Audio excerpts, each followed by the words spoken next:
Vamos dar início, então. Abacuque 1. Você não vai acreditar em mim, mas vou contar. Vamos lá. Sentença revelada ao profeta Abacuque.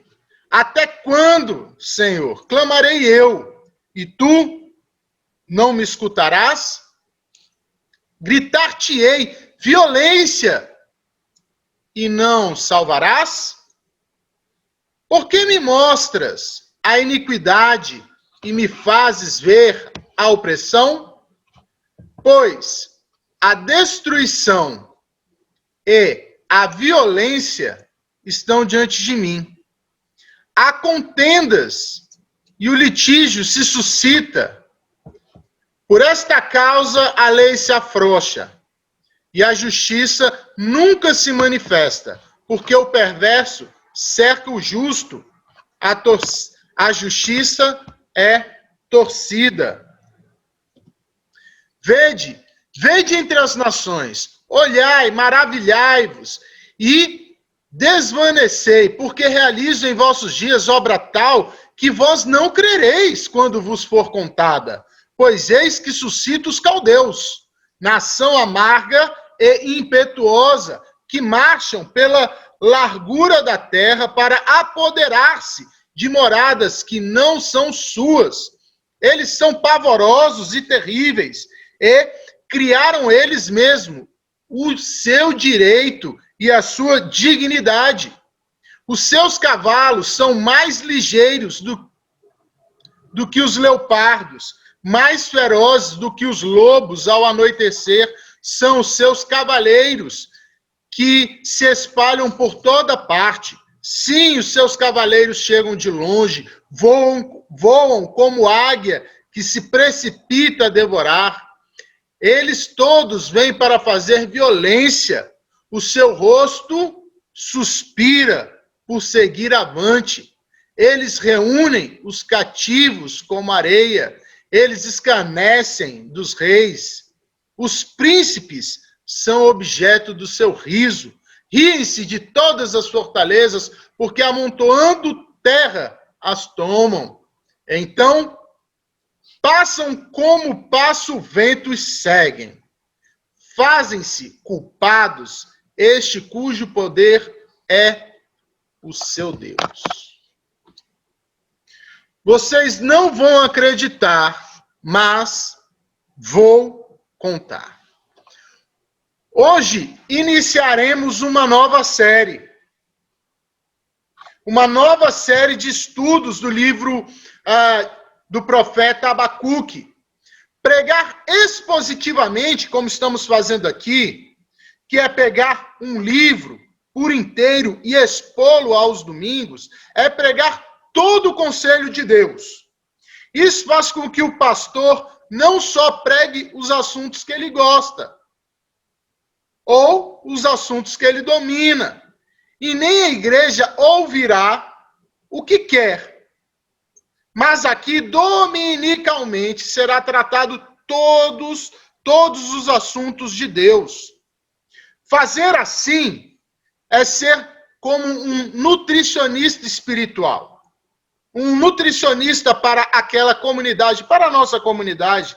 Porque a pregação expositiva, capítulo atrás de capítulo, versículo atrás de versículo, oferecerá um alimento substancial para a igreja.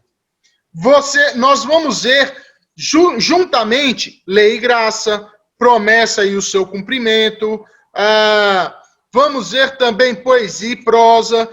Tudo isso forma a palavra de Deus e há um propósito para isso tudo estar na Bíblia. E esse assunto todo tem que ser entregue no poder do Espírito Santo para a igreja. Então, pregar expositivamente treina a igreja também a ter um maior contato com a própria palavra de Deus. Então, quando a gente expõe sistematicamente, expositivamente a Bíblia, como temos feito aqui, nós treinamos a igreja a ter um contato a mais com a palavra de Deus. E isso é muito bom, porque a igreja vai saber também aonde fica o livro, que tipo de livro é aquele, sobre o assunto daquele livro inteiro. Isso é o que Deus quer que nós saibamos, não é verdade? Bem, então vamos falar de Abacuque agora. Estamos situados, então, no Reino do Sul, cuja capital era Jerusalém. Haviam dois reinos, o Reino do Norte e o Reino do Sul. O Reino do Sul era formado por duas grandes tribos, a tribo de Judá e a tribo de Benjamim. E aqui estamos com Abacuque vendo as atrocidades do rei Jeoaquim. O atual rei que está governando é o rei Jeoaquim. Jeoaquim é um péssimo rei, um fanfarrão, um idólatra. Ele odiava o Senhor. Por isso Deus levanta o nosso profeta Abacuque para anunciar toda a imoralidade do povo de Judá. Nosso primeiro ponto está aí. Vocês não vão acreditar, mas o povo de Deus tem um comportamento imoral. Irmãos, eu não sei se para vocês está assim, mas para mim está muito pesado. E eu pergunto a Deus, até quando, Deus, nós aguentaremos? Está difícil. Veja, ligamos a televisão e nós não achamos um programa saudável. Todos tentam ferir a santidade do nosso Deus. Está ficando cada vez mais pesado viver. Saímos pelas ruas e logo somos atacados com imagens sensuais de todos os gêneros. Eu tenho um peso. Eu não sei você, mas não aguento mais ser afligido pela Covid-19, pela politicagem que a pandemia trouxe e também de não poder mais congregar como deveríamos. Está pesado. E assim é o primeiro versículo de Abacuque. A sentença revelada ao profeta Abacuque. Sentença. Assim também as cortinas se abrem para o nosso profeta Abacuque. Ele tem um peso. Abacuque tem uma angústia. E ele, o profeta, precisa compartilhar esse peso conosco. Bem, a palavra sentença é peso em hebraico. É um peso angustiante. Está pesado demais para o profeta. Foi-lhe entregue um peso pesado demais. Mas o nosso profeta, ele é um lutador. Abacuque é o profeta que se lança em ousadia santa para um confronto direto com Deus. Assim como Jacó passou uma noite inteira lutando com o anjo do Senhor, Abacuque faz o mesmo em forma de diálogo e em oração. Abacuque é o profeta lutador. Seu nome diz isso, pois Abacuque significa abraço, mas não é um abraço qualquer. Um teólogo diz que a ideia é de um lutador corpo a corpo, que abraça o oponente com o qual se digladia. O profeta está angustiado com o peso que recebeu. E não há outra intenção senão agarrar-se a Deus. Assim, o nosso profeta avança em uma luta santa com Deus em oração, pois o livro todo de Abacuque pode ser considerado um diário contendo 3 orações. 3 capítulos, 3 orações. Mas por que Abacuque está angustiado? Qual é o peso do profeta? Bem, o que o profeta vê, você não vai acreditar, mesmo contando agora. Ele enxerga homens e mulheres, isso mesmo, ele enxerga o povo da aliança, ele vê a tribo de Judá, mas não pareciam os homens do passado. Pessoas que lutaram pela glória de Yahvé, homens segundo o coração de Deus. O povo escolhido do Senhor está um tanto diferente. Eram pessoas cujo interior havia sido tomado pelo câncer letal do pecado. Diante disso, o profeta Abacuque não aguenta e clama. Veja no verso 2. Até quando, Senhor, clamarei eu e tu não me escutarás? Gritar-te-ei violência e não salvarás? Perceba que a angústia do profeta não é de hoje, porque ele usa o até quando, que traz uma ideia de tempo. O profeta vem gastando tempo em oração. Ele está sofrendo muito com o que vê. Isso virou um peso para ele. Agora, a sua angústia tornou-se um peso. Ele tem o peso da angústia e agora também tem o peso do silêncio do Senhor. Perceba até quando nos traz tempo de oração e tempo do silêncio de Deus. Tá, mas o que o profeta então viu? Me conta, pastor, o que ele viu para estar tão angustiado assim? Bem, eu vou contar, mas você não vai acreditar em mim. O profeta vê homens que antes amavam o Senhor tornarem-se herdeiros da maldição. São homens e mulheres que agora estão cobertos com a mancha da iniquidade. Se pudéssemos, com os olhos santos de Deus, enxergar, nem que fosse por um minuto, o culto ao pecado que está por aí nas ruas das nossas cidades, fazendo isso hoje, estaríamos mais impressionados com esse espetáculo infernal do que se tivéssemos visto até o próprio inferno. Sabe por quê? Porque, como diz o príncipe dos pregadores, veja, há algo no inferno que a própria pureza aprova. Uma vez que lá é a vindicação da justiça. É a justiça triunfante. Mas no pecado só há abominação e somente abominação. Então, se sairmos aí olhando o que os homens estão fazendo, o culto a pecado, só há abominação, enquanto no inferno, até no inferno, há algo a ser visto, que é o Deus justo operando a sua justiça. Quando você pratica deliberadamente uma ação contra a santidade de Deus, eu te pergunto, o que você acha que existe nessa sua atitude?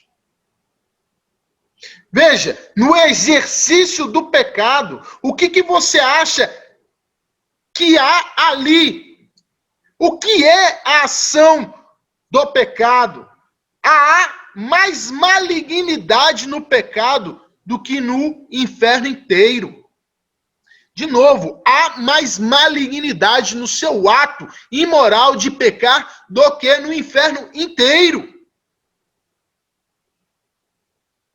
Bem, você não está cansado?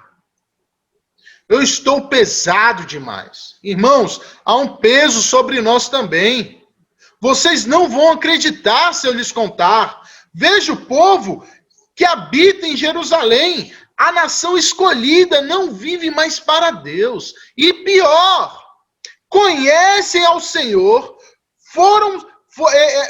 é um povo que foi salvo por ele, mas não querem o seu Salvador. Fazem de Deus um mito. Fazem de Deus fábulas e mera filosofia sapiencial. E não é só isso, parece que Deus está inoperante. Parece que fomos esquecidos também. Veja novamente aí. Clamarei eu. Estou clamando e gritando.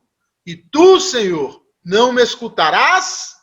De novo, gritar-te-ei violência no meio do povo. É o próprio povo praticando violência. E não salvarás? Até quando deixará um ímpio atropelar o justo? Por 2 vezes o profeta grita, berra a Deus em oração. Até quando? Pelo menos, irmãos, Abacuque insiste. Será que você já desistiu de denunciar os males da nação a Deus? Será que em nossas reuniões de oração não denunciamos as atrocidades que vemos por aí? Será que nós nos acostumamos com o pecado que está lá fora? Será que nossas reuniões de oração se tornaram obesas de petições próprias? Pelo menos o profeta não desistiu do seu povo e segue lutando com Deus. Tá, mas como Judá atingiu esse nível de degradação? Não era o povo escolhido? Irmãos, Abacuque foi o profeta levantado para falar contra a situação imoral e pecaminosa do Reino do Sul. Veja novamente, o Reino do Sul é o reino formado pela tribo de Judá e a tribo de Benjamim. Não podemos esquecer que após, veja, por que há o Reino do Norte e o Reino do Sul? Onde que essa coisa toda começou? Nós tínhamos o rei Saul, depois veio o rei Davi, e então o rei Salomão, né? E aí, depois do rei Salomão, o reino se dividiu em 2. O reino do norte, com 10 tribos, lideradas por Jeroboão, em uma revolução contra a dinastia de Davi e Salomão.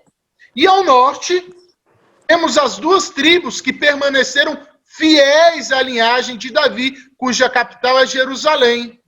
Então, após o falecimento do rei Salomão, iniciou um período de 253 anos, onde o reino permaneceu dividido.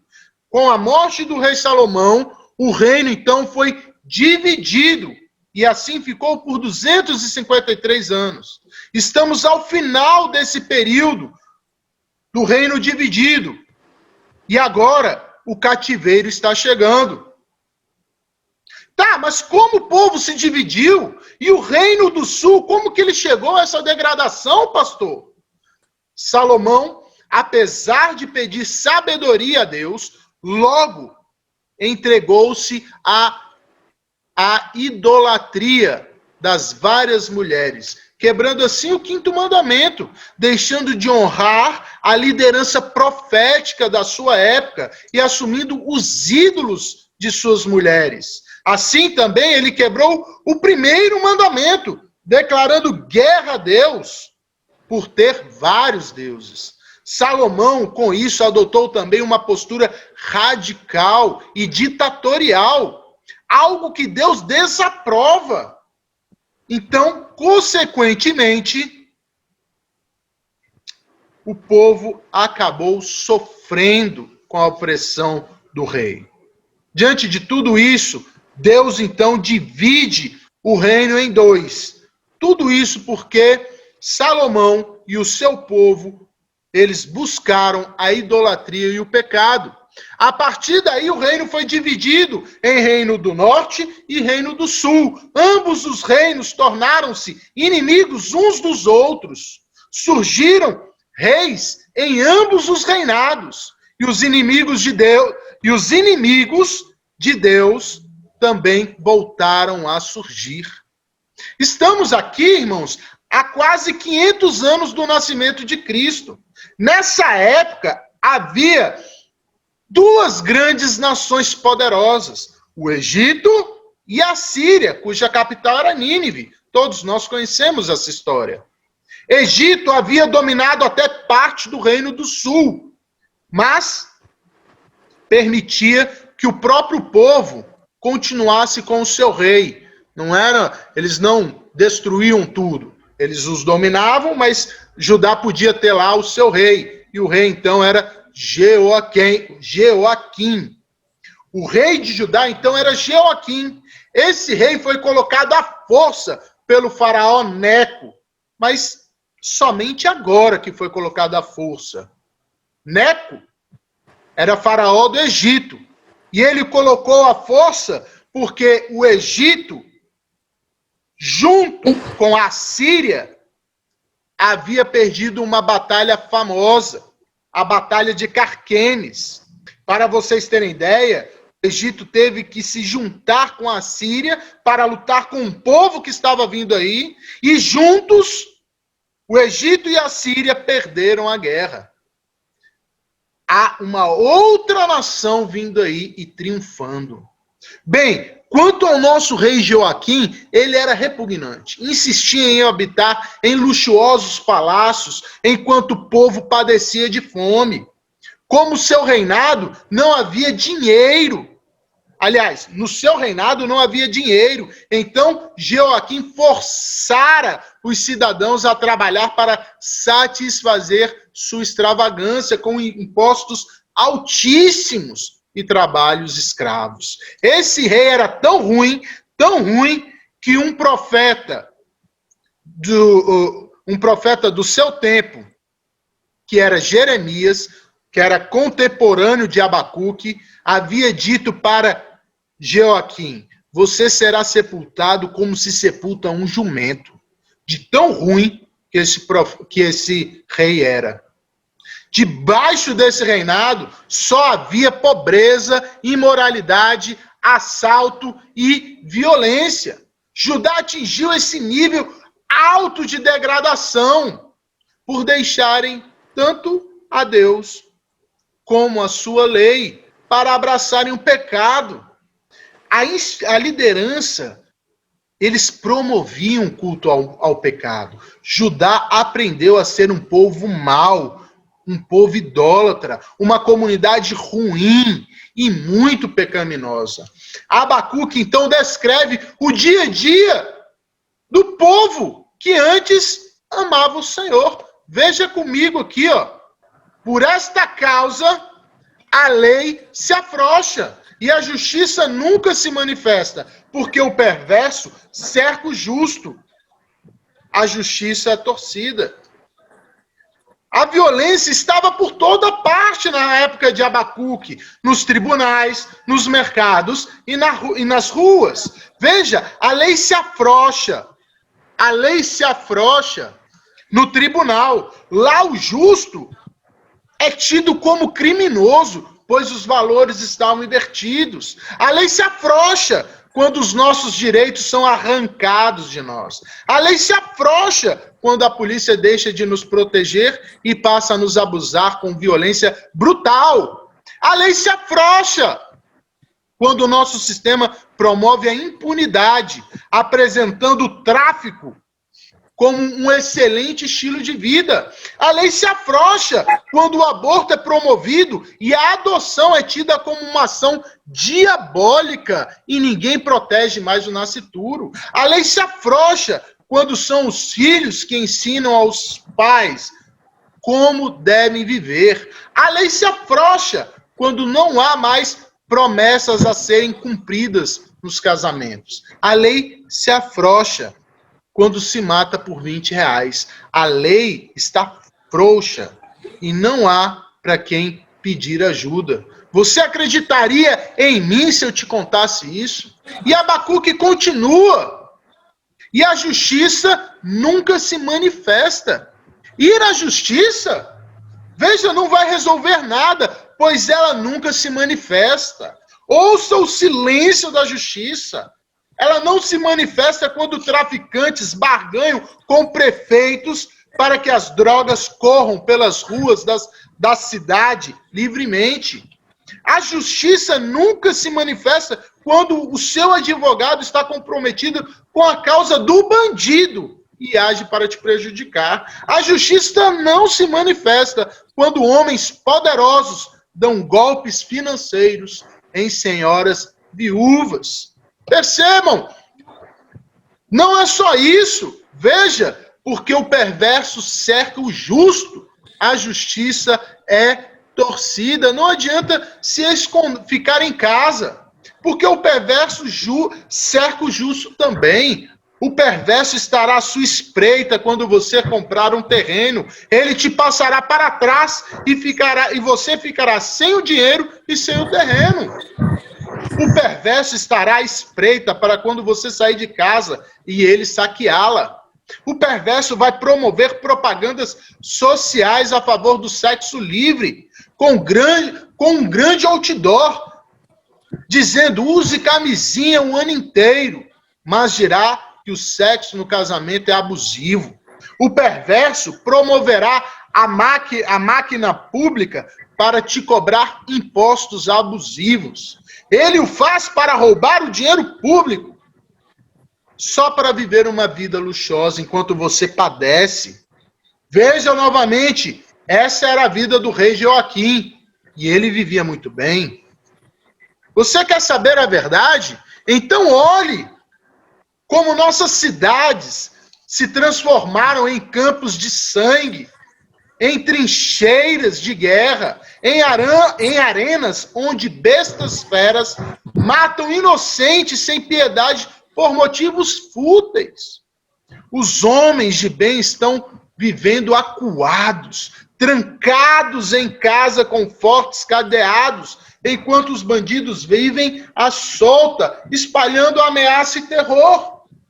A mensagem de Abacuque é um mapa da situação dos nossos dias. O profeta Abacuque é para nós um jornal nacional. Abacuque está vivo e a sua voz ainda ecoa, pois as pessoas mudaram, mas os problemas são os mesmos. Bem, o fato é que a iniquidade do tempo de Abacuque o havia deixado perplexo. O pecado estava florescendo no meio do povo, cuja vocação era santidade. Irmãos, estamos falando de Judá. Estamos falando do povo escolhido de Deus. Abacuque olha para a sua santa ou ex-santa nação e só vê pecado.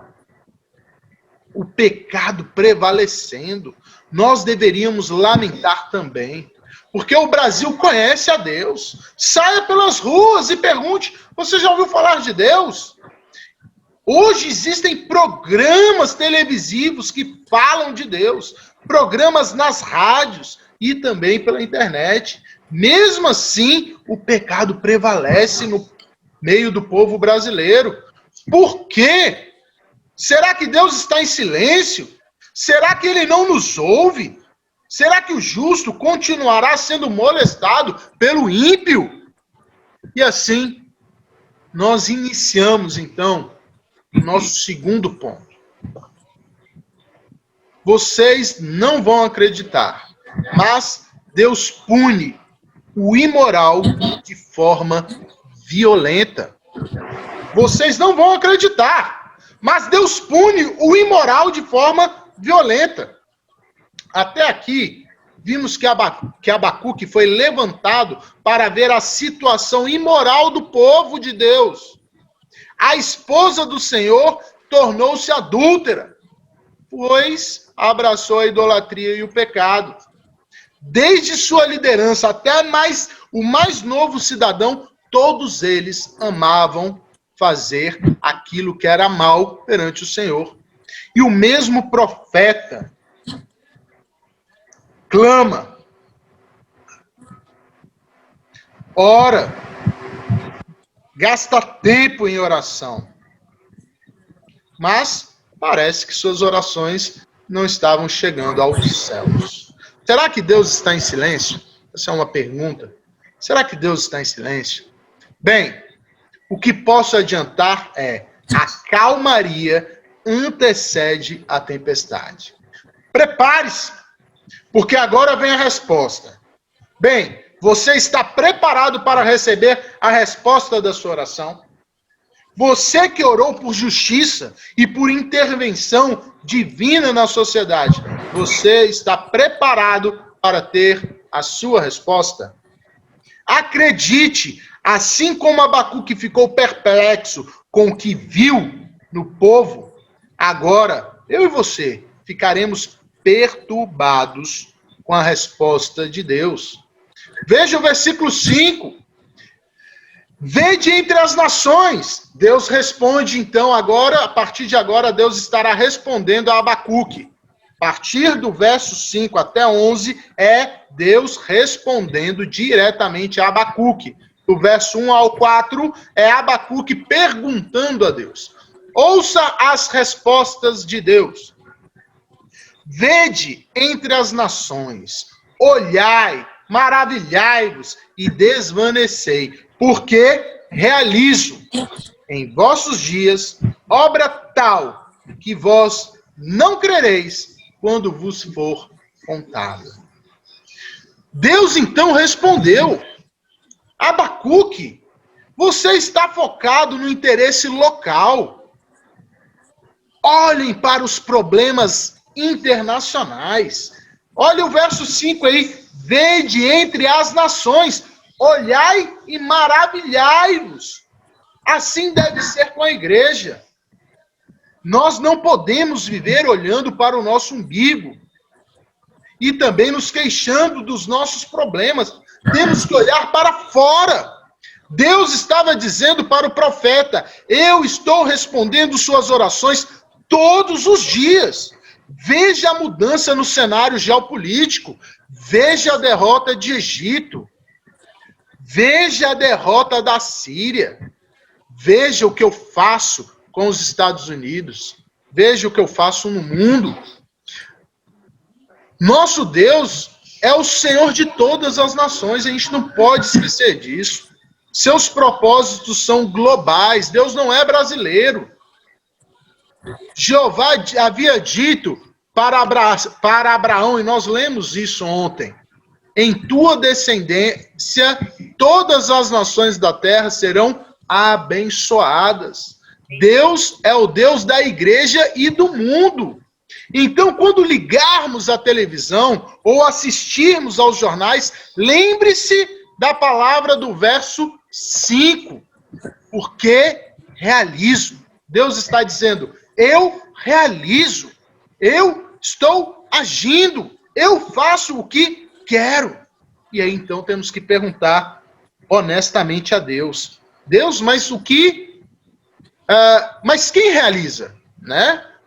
Quem está realizando? É Deus, como vimos até aqui. Quando Deus realiza? Quando é a ação de Deus? E ele responde: em vossos dias. Tá, mas o que Deus realiza nos nossos dias? O que Deus realiza nos nossos dias? Obra tal que vós não crereis quando vos for contada. E resposta de oração, né? Você pede uma coisa e ele vai falar: eu vou te responder, mas você não vai acreditar na minha resposta. É isso que Deus está dizendo. Mas Deus, eu ainda não entendi. Que obras são essas? Veja o próximo versículo 6. Pois eis que suscita os caldeus, nação amarga e impetuosa, que marcha pela largura da terra para apoderar-se de moradas que não são suas. Se antes haviam duas grandes nações, a Síria e o Egito, Deus então levantou uma terceira, uma pior do que as duas juntas, a Babilônia. Babilônia é a vencedora da batalha de Carquemes. Deus suscitou os caldeus. Caldeus é a Babilônia. Babilônia é a nação amarga e impetuosa. A Babilônia está vindo aí. A Babilônia seria a vara de justiça e disciplina, ou melhor, o cetro de ferro nas mãos de Jesus. Deus vai corrigir o deplorável declínio religioso e moral da sua nação. Será que estamos preparados para tamanha disciplina? Se Judá gabava-se de sua maldade, então Deus traz um povo realmente mau para tratar da maldade de Judá. Judá não sabia direito o que era viver no pecado e quais as reais consequências da malignidade do pecado. Deus estava dizendo: querem saber o real sabor da maldade? Vejam o que virá sobre vocês. Isso só mostra a soberania do Senhor. pois Deus controla o universo e todas as coisas. Tudo o que acontece está sob o domínio divino. A Bíblia diz em Efésios 1:1, Deus é aquele que faz todas as coisas conforme o conselho da sua vontade.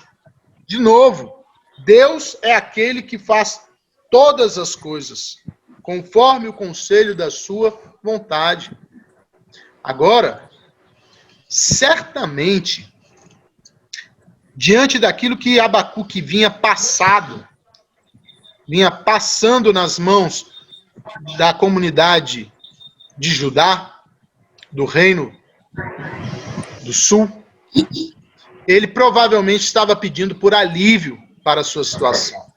Com certeza ele havia clamado, orado por um avivamento, mas Deus não está submetido às orações e os nossos desejos. Os planos de Deus são misteriosos até para nós. Paulo vai nos dizer em Romanos 11:34, quem, pois, conheceu a mente do Senhor? Ou quem foi o seu conselheiro? Com isso, Abacuque nos mostra que Deus não restaura uma nação somente com avivamento. Abacuque está nos dizendo que o avivamento não é a única ferramenta de restauração. E é engraçado porque hoje em dia as igrejas têm adotado a palavra avivamento e essa palavra virou moda nas igrejas por aí. Mas já parou para pensar que podemos, hoje, eu e você, estar vivendo a disciplina de Deus?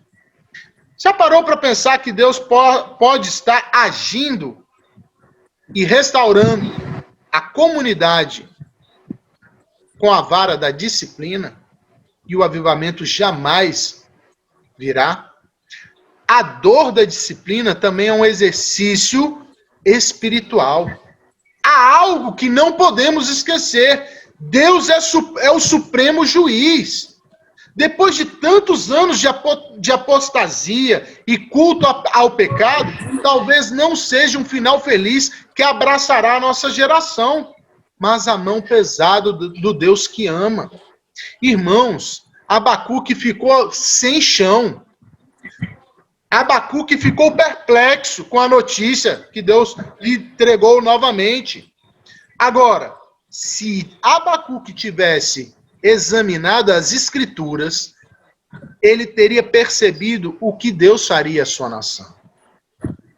Saibam, irmãos, que 700 anos antes de Abacuque, Moisés escreveu em Deuteronômio. Olha o que Moisés escreveu em Deuteronômio. Se não deres ouvido à voz do Senhor, teu Deus, o Senhor levantará contra ti uma nação de longe, da extremidade da terra virá, como o voo impetuoso da água, nação cuja língua não entenderás, nação feroz de rosto. Então o Senhor te espalhará por entre todos os povos, de uma extremidade da terra a outra. O que uma nação pode esperar ao viver uma vida sem submissão e interferência de Deus? Assim era Judá. Judá estava vivendo como se Deus não existisse. Por isso, Deus deixou de segurar os inimigos da nação. A mão onipotente de Deus foi removida dos inimigos do seu povo. Judá não sabia ser má de verdade. É o típico menino que tira uma rodinha da sua bicicleta para se convencer que está andando sem rodinhas. Agora, Deus está dizendo, Judá saberá com quem está lidando. Veja o que Deus diz no verso 7. Eles são pavorosos e terríveis. O medo seria a única moeda da Babilônia. Esse povo agiria sem lei. Não ouvirão a ONU. não darão ouvidos a qualquer outro país que tentasse intermediar essa guerra. Porque essa nação vivia para respirar a maldade. Essa nação reescreveria as regras de combate, e será um combate sem regras. Em um olho daquela nação estaria o orgulho e no outro a arrogância. O povo que está vindo aí é um povo forte e veloz, diz o verso 8. Os seus cavalos são mais ligeiros do que os leopardos. Já imaginou a velocidade de uma contaminação viral? Ou a força de uma pandemia criada por um país? Assim como um vírus, a Babilônia prolifera, cresce, aumenta. E não há misericórdia, porque eles ceifarão bebês, crianças, jovens, adultos e idosos. Eles fazem assim porque são, olha aí o verso 8, mais ferozes do que os lobos ao anoitecer. São os seus cavaleiros que se espalham por toda parte. Sim, os seus cavaleiros chegam de longe, voam como águias e se precipita a devorar. Essa nação vem para fazer somente uma coisa. Veja o verso 9. Eles todos vêm para fazer violência. O seu rosto suspira por seguir avante. Eles reúnem os cativos como areia. Se você acha que a sua condição financeira, o dinheiro, a fama ou a influência poderá lhe ajudar nesse momento, cuidado. Veja o verso 10. Eles escarnecem dos reis. Os príncipes, os que têm dinheiro, são objeto do seu riso. Riem-se de todas as fortalezas, porque amontoando terra as tomam. Assim é a Babilônia. Assim é a Babilônia que está vindo contra Judá, o povo de Deus. O povo que gostava e gosta de brincar com a malignidade do pecado. Agora, Deus está dizendo que está na hora de Judá conhecer o verdadeiro horror do pecado. A Babilônia era tão forte, mas tão forte, que fazia da sua força o próprio Deus. Veja o verso 11. Então passam como passa o vento e seguem. Fazem-se culpados este cujo poder é o seu Deus. Assim é o povo. Esse é um instrumento de disciplina que Deus vai usar para tratar do seu povo amado. Assim chegamos na nossa conclusão. O que eu tenho para te contar, você não vai acreditar. Mas o povo de Deus é ímpio. E o que eu tenho para te contar, você não vai acreditar. Deus pune o ímpio de uma forma poderosa. E agora vamos concluir. Lembre-se, não confundamos aqui disciplina com juízo final. Um atributo de Deus, não se esqueça, é a paciência. Pode ser que você ache, como Abacuque achou, que Deus estava inoperante. Mas nosso Deus é paciente. Deus é paciente com os pecadores. E enquanto Deus exerce sua paciência, e em vez de consumi-los com a sua ira santa, ele chama pecadores ao arrependimento, porque Deus é paciente. Como a profecia de Abacuque, nós ficamos sabendo hoje que Deus costuma trazer exércitos brutais contra a igreja e contra as nações ímpias, com o intuito de lhes corrigir a loucura. Por quê? Porque Deus ama o seu povo. Isso não é juízo, mas é disciplina. Não confundamos as duas coisas. Então, dito tudo isso até aqui, o ato de Deus levantar uma nação má para a sua glória não pode ser novidade para nós. Lembre-se, Deus pode levantar uma nação má para corrigir o seu povo amado. De quem foi o plano da crucificação de Cristo? Você já se esqueceu de Cristo? Deus tinha um plano. E ele também conduziu um outro povo, um povo mau, para que os seus planos eternos se cumprissem. Um povo que matou o inocente. O plano é de Deus, irmãos. Ele usa quem quer e age como quer, porque ele é Deus. Assim como Deus levantou a Babilônia para chamar Judá ao arrependimento, Deus levantou homens para matar o seu filho, para que houvesse o perdão eterno. A situação de Judá, da Babilônia e dos judeus que mataram a Cristo, todos eles só dizem que somos incapazes de escolher a vontade de Deus, sem a intervenção divina. E Deus, irmãos, resolveu essa incapacidade na cruz, com o Calvário. Temos agora no Calvário e com o Calvário, temos a força do Espírito Santo para prosseguirmos segundo a vontade de Deus. Nós, a igreja, somos o sal que retarda a podridão. Veja a verdadeira história de um povo maléfico matando o inocente. E depois, esse inocente salvando esse povo mau só revela o quê? O amor de Deus.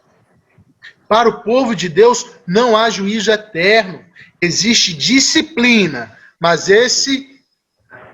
aí é Deus dizendo que se importa com você. Talvez a sua vida esteja difícil, talvez a sua vida esteja complicada, mas entenda que essa é a doce disciplina. Talvez você seja uma pessoa má, sim, uma pessoa que pratica o pecado, esconde o pecado, guarda o pecado. Talvez haja alguma coisa escondida aí. O que nos resta fazer então? Arrependa-se, porque Deus ainda é Deus de amor. E volte-se para Deus. Eu disse para vocês, vocês não vão acreditar, mas eu precisava contar. Deus, irmãos, levantou um homem para enxergar a condição imoral do seu povo. Abacuque gastava um extenso tempo em oração, mas ficou perturbado com o pecado de Judá e achava que Deus não havia feito nada. Com isso aprendemos que Deus responde nossas orações, todas elas. E aprendemos também que nem toda resposta é do jeito que queremos. Mas lembre-se e descansem nisso. Tudo está nos planos do Criador. E você, vai ficar perturbado ou vai descansar naquele que tem o plano eterno? Vamos orar? Baixe a cabeça. Deus, louvamos a tua palavra. Sabemos que o Senhor é o Deus Santo e o Senhor não se comunica com o pecado e com o pecador. O Senhor disciplina quem ama. E esse é um exercício amoroso. Obrigado pela disciplina. Que possamos levantar a cabeça e descansar na sua obra poderosa. Hoje iniciamos o livro do profeta Abacuque.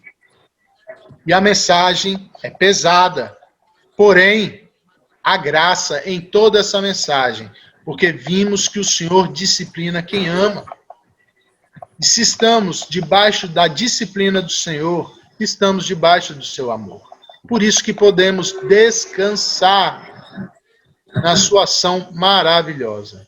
Ser conosco, ser com a igreja, ser com todos, e que todos possam ter uma semana amorosa diante da face do Senhor. Em nome de Jesus, amém.